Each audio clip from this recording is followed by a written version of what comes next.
খুবই মিষ্টি সেজন্য আমরা খাইয়ে যাবে না মামার জন্য একটা স্লাইস করো আর ই করো মামার জন্য আগে একটা স্লাইস করে নাও না তুমি ধুইয়ে খাও এই আমটা খুবই মিষ্টি আমার ছেলে খুবই খুশি বাবা আম খাবে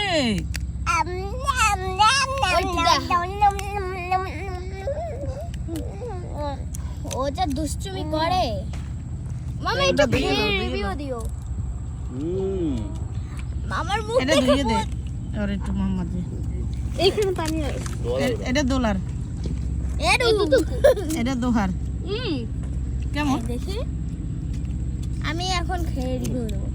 কেমন দোহা তোরা আর করে পারতে পারতি না এটা খা আর মোহাম্মদ ধুইয়ে দেছো মামা আসছে তো ভিডিও কর বউ যায় কই না বউ নাই এমনি